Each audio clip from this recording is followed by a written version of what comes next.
All right, guys, welcome back to Schmattz Outdoors. Today's video is going to be a little bit different again from what I've typically done in the past. We're going to break check day 3 into 2 parts as well. Again, it just ended up being a lot of catches, and I don't want to jam them all into one shorter video for you guys and lose some of the content, or the informational side of the content. I don't want to show you just the catches. I want to show you the locations, that type of stuff. So I broke it into 2 videos for you guys, just so it's not an hour-long video. Today's video is going to be part 1 of check day 3.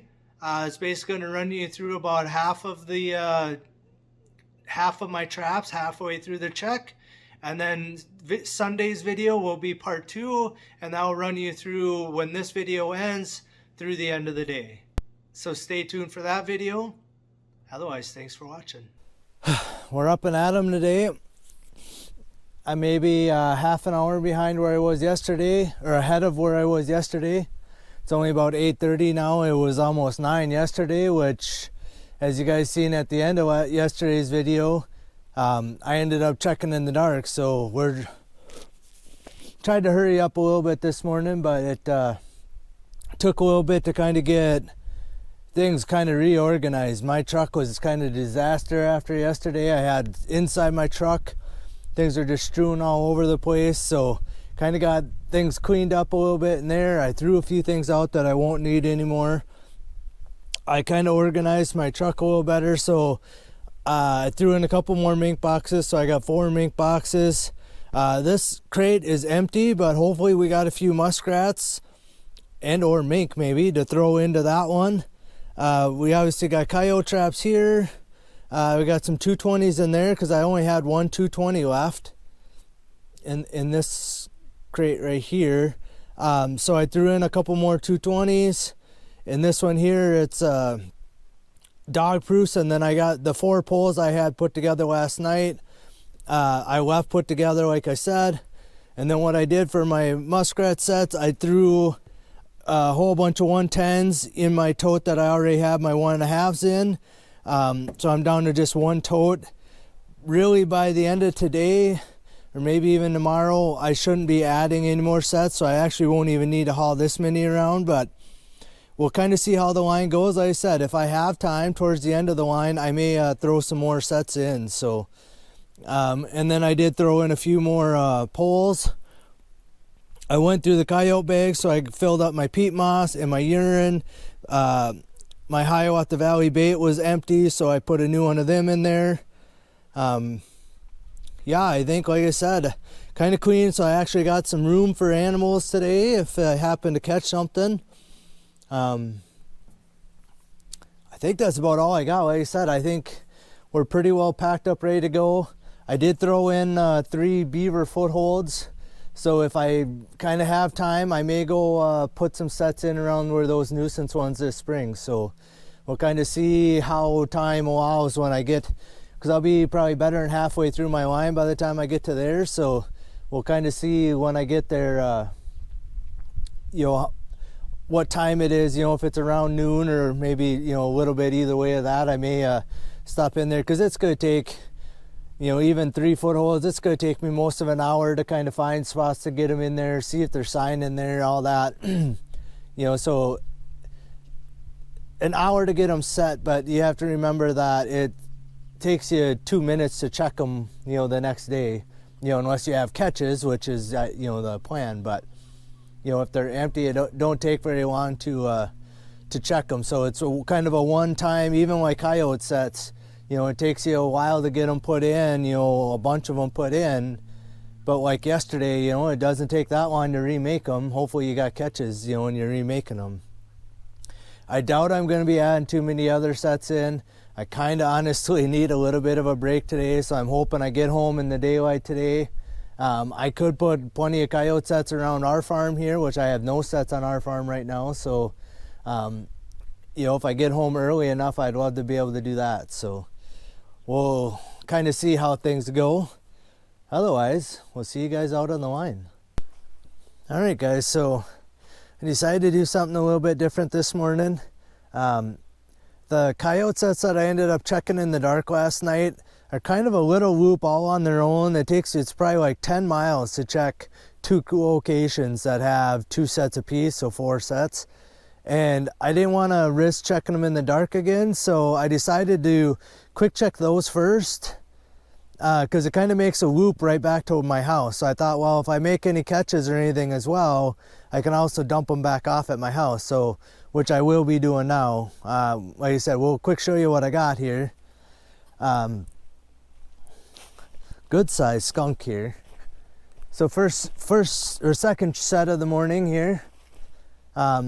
So there's this grove over here. I got a set right on this end of it, which would be like on the east end of it.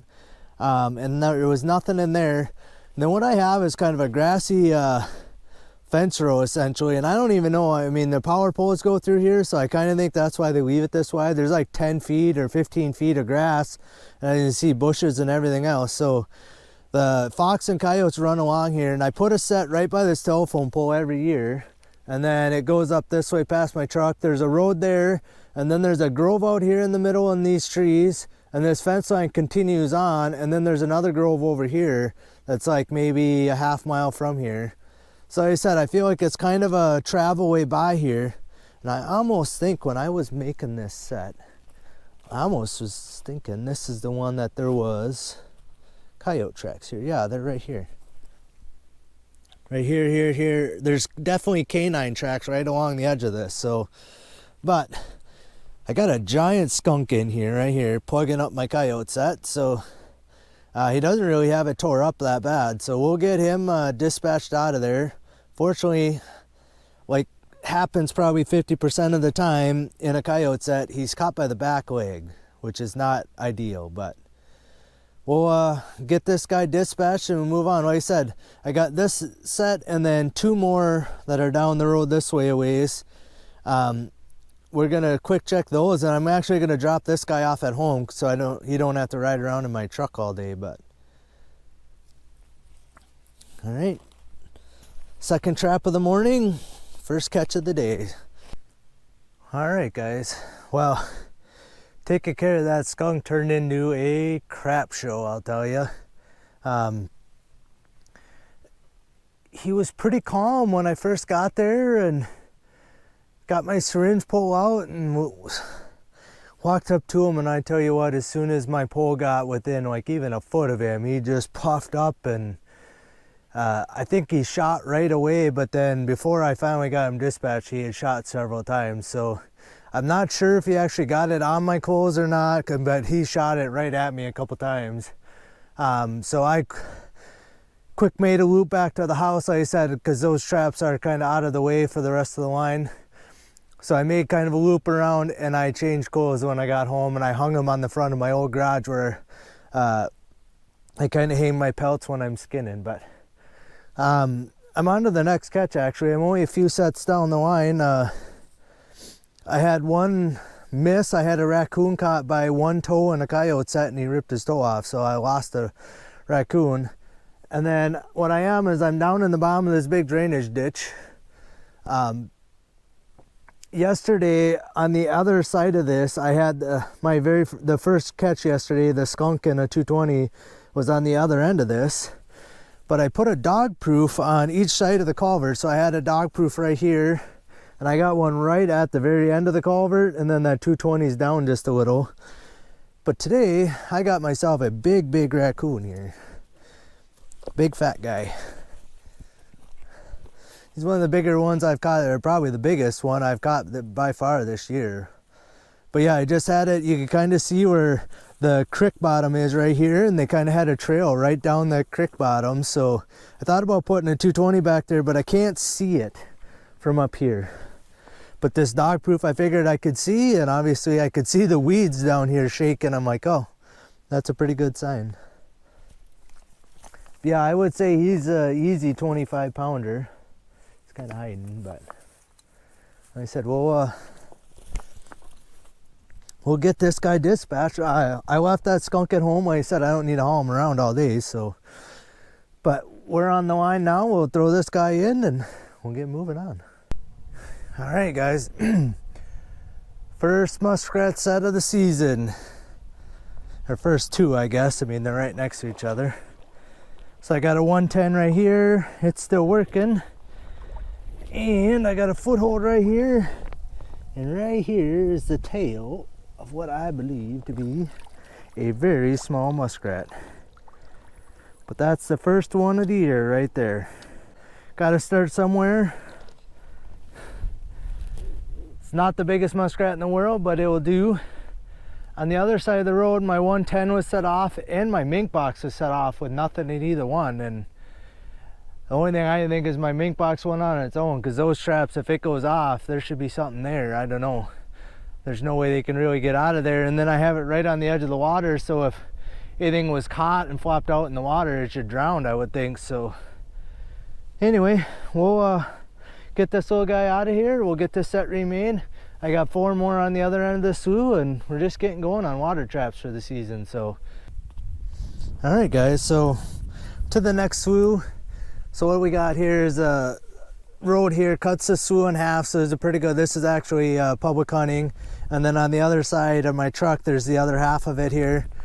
You can kind of see, like up here, all this that's calm, the weeds are right up to the surface of the water in there, and I didn't figure the muskrats are going to want to swim very good amongst all those weeds. But like right through here, there's kind of a spot where there's none, and then there's none down the ditch here. So I dropped my sets in. Normally I would have them more over towards the corner, but I can see I got one catch here, and then the other one here we're going to have to redo. Ugh. So I got a baited foothold here. Let's see here. So that trap, when I set this set yesterday, I got out of the water to about my truck, and that trap went off all on its own yesterday. So I'm actually going to pull that trap off of there, and we'll put a new one on there. But I got a 110 right here, and I hope you guys can see him. Oh heck yeah, right in this general area. Got a big muskrat in there, a big one. So that's what I like to see. So we'll get this guy out of here, and like I said, we're gonna put a new trap on this other pole, and we'll I got a couple sets on the other side of the road I haven't checked yet. All right, so I'm just on the other side of the road again. So I'm kind of right in the corner. Like I said, I don't want to be like way up here in the corner. I mean, I'm kind of in the corner where if they're kind of swimming around here. This is the northwest corner of the slough, so like today the wind's blowing that way, so I'm gonna re-lure this a little bit to make sure that it but you should be able to see a muskrat there on my foothold, and then my 110 here just set off with nothing in it. So kind of keep a mental note of that one, and if I have to remake it or put a different trap in there tomorrow, I will. But not quite as big as the last one, but still a pretty good muskrat there. All right, we'll get this guy out of here. I got 4 more on the other end of this slough and a whole bunch of chuck. I'm just getting going, so sorry about sun. So this is kind of perplexing. This doesn't happen to me very often. So this foothold is still hanging on the bracket, set off, but my bait is gone and my pole is leaning way over. And this one here, my 110, is set off on the bracket, but my bait is gone on that one as well. But I see like right over here, there's kind of this cloudy area under the water there. You know, looks like there may be sign of muskrats here. But boy, to have 2 misses and to have my bait still on both of them, I don't know if I've ever had that done. Normally they can't get your bait off of those pole, the bait clip above the water. So I'm wondering if something else didn't come along, or who knows what happened there, but kind of odd. But on the other side of the road here, I got myself a double.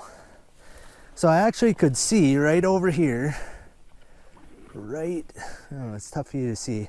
Right here there's kind of a murky hole, so I wonder if there ain't a den there. Right out here I could see where they've been digging. But right here, so we got a muskrat on a 110 there. And right over here I got my bait, my foothold. And I got a muskrat on that one.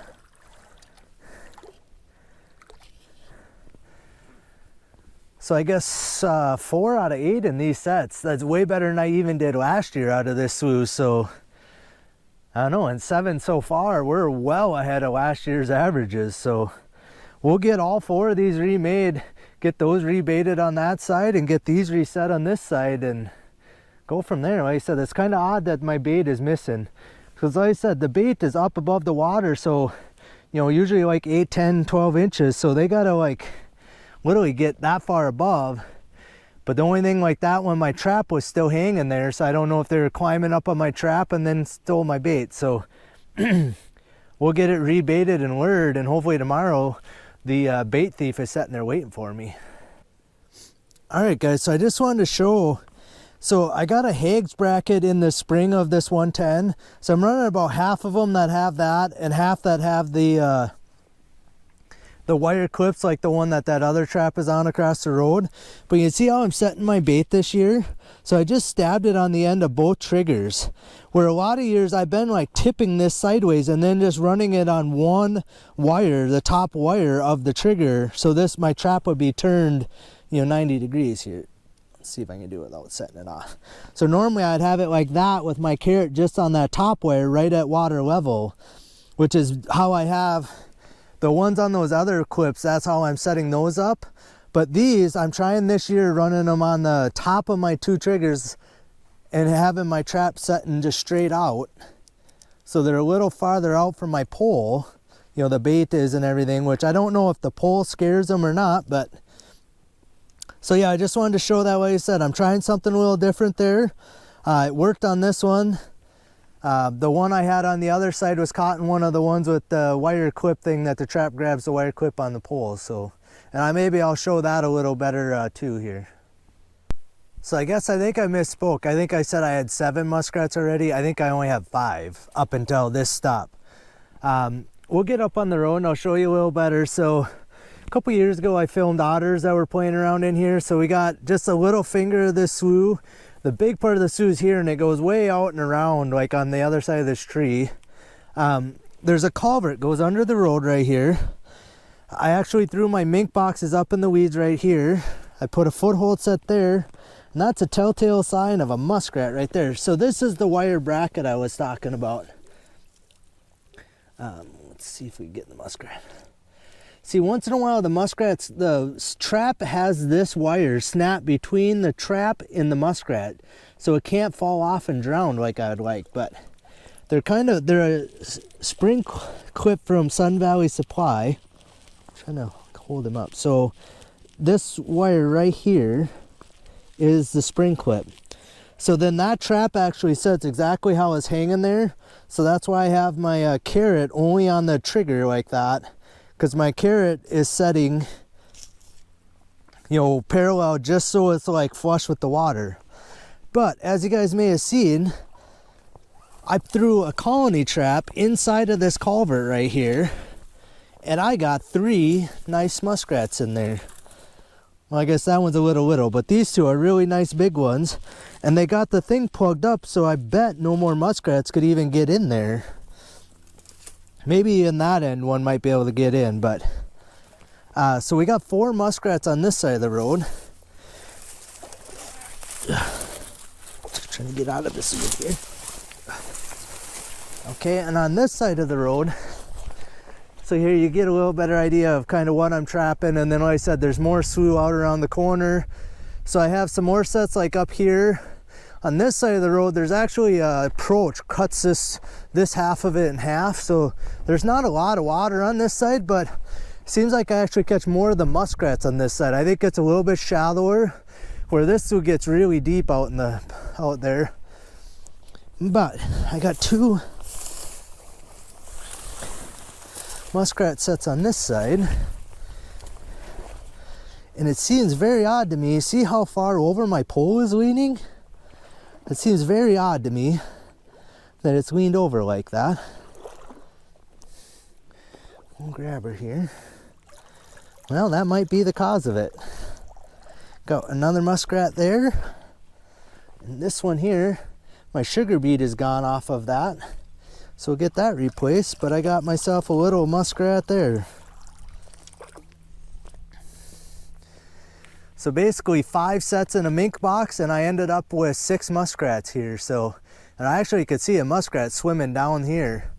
And when I get to the next stop, whether I got catches or not, I'm gonna turn you on. I actually think there's an otter slide down by this approach, and then I think there's one at the other end of this slough I'm gonna show you guys.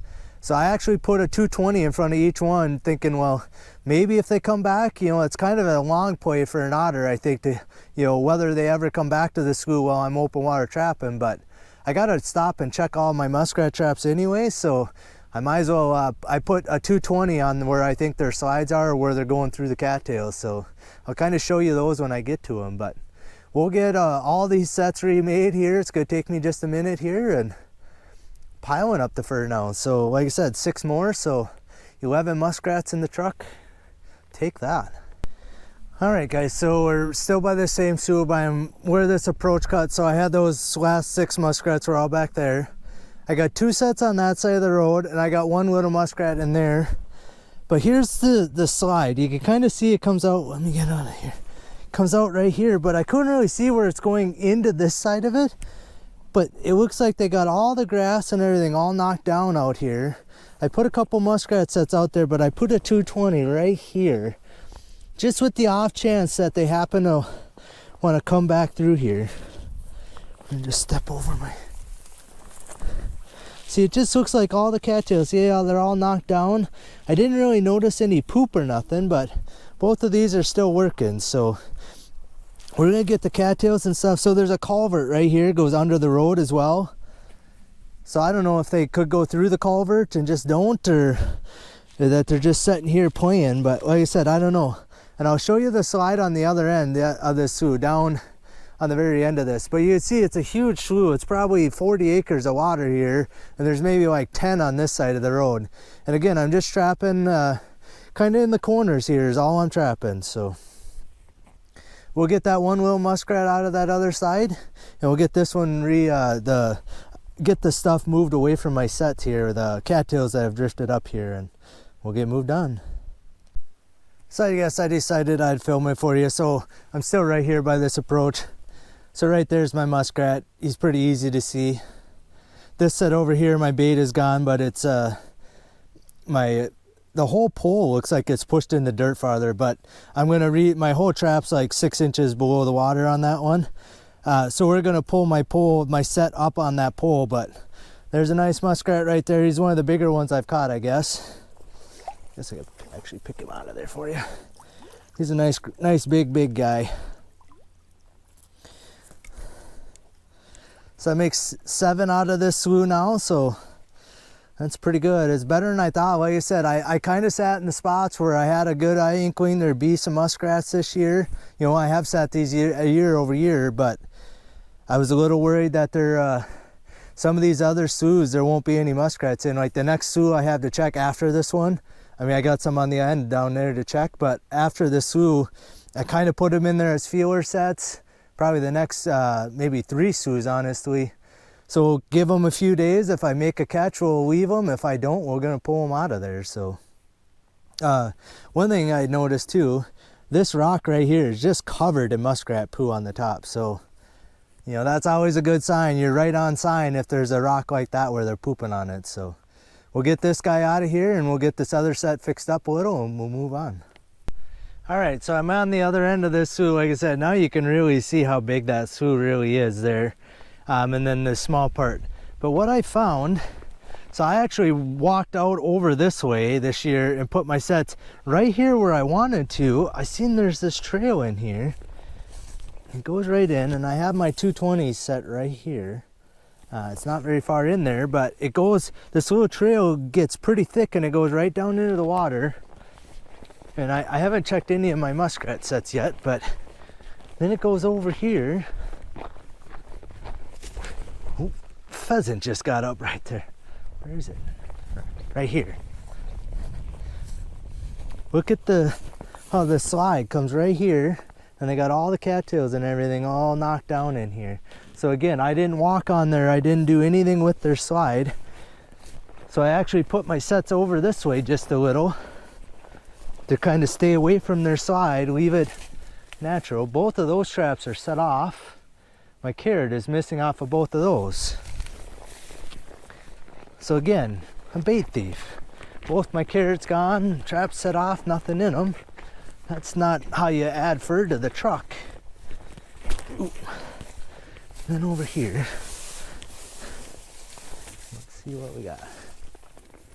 Well, my foothold is gone. So like I said, these are fairly easy to check because the carrot, obviously you can tell if a 110 set off. And then usually you can see the bait clip or my foothold just under the water there. Pull it up here. Ooh, there we go. Got ourselves kind of a muddy little muskrat there. So I think I got 15 muskrat sets in this slough, and I got 8 muskrats caught today. So, you know, 50%, I can't beat that.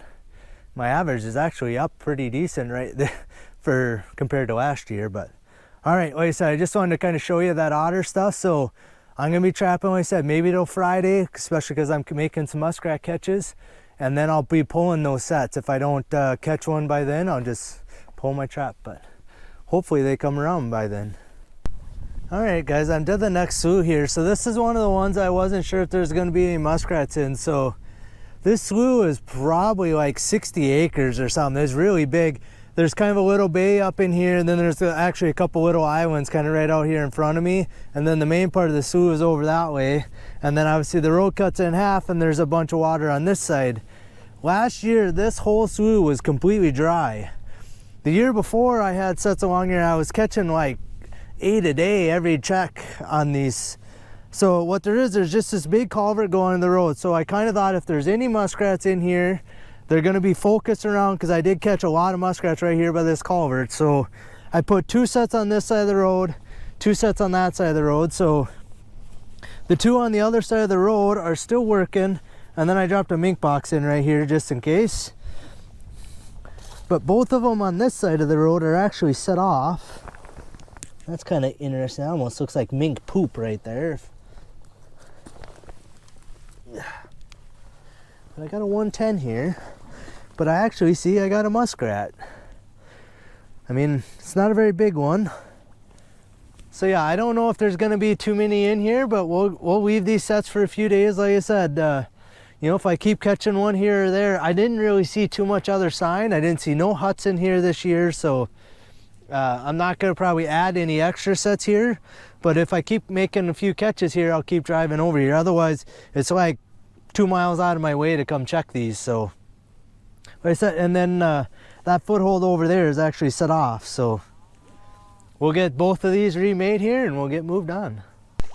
All right, guys, I'm to the next little slough here. This is the slough where I caught the first mink in one of my 110s with a carrot on the trigger that day last season. There is a muskrat house right over here, but that same house has been there for like 3 years. And I've put traps right in front of it the last 2 seasons and never even had a set off trap by that house. So I figured I'm not even gonna monkey with that. So some duck hunters put their boat in here and they like to hunt, and there's kind of another, right in here, there's a gap and they can get to another part of this slough over that way. So I just walked straight out here. Figured, well, we'll see. Again, kind of a fewer sets to see if there's even muskrats out here, and apparently there is,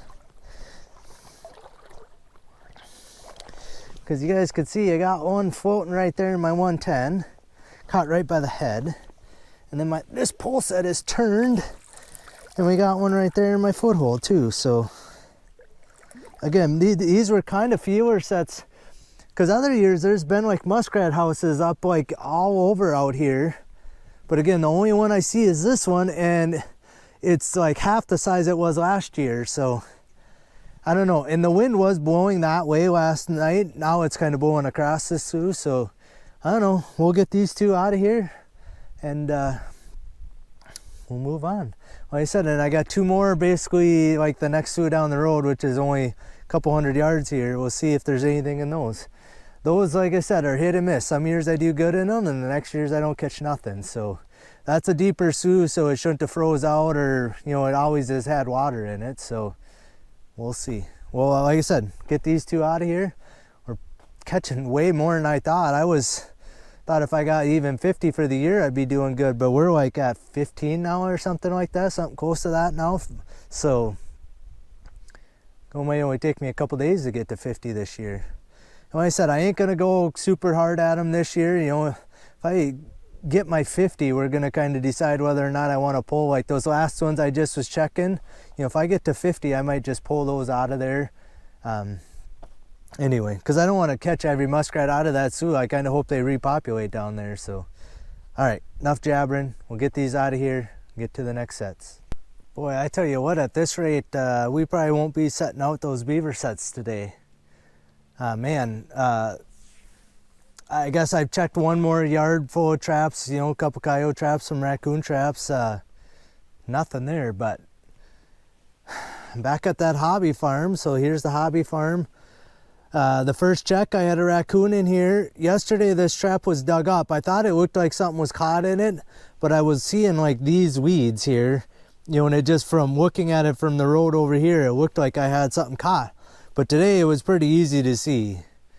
He's laying out here bright in the sun. He's real red colored, and I got him back leg caught, which isn't ideal, but this trap was dug up yesterday, so I didn't rebait it. My bait and lure was all there. I just kind of tried to bed it the best I could again, and I don't know if a raccoon had dug it up or what really happened there, but it was dug up, or basically just slid like 6 inches out of the trap bed, or 4 inches. But so yeah, we got a real nice looking coyote, well furred.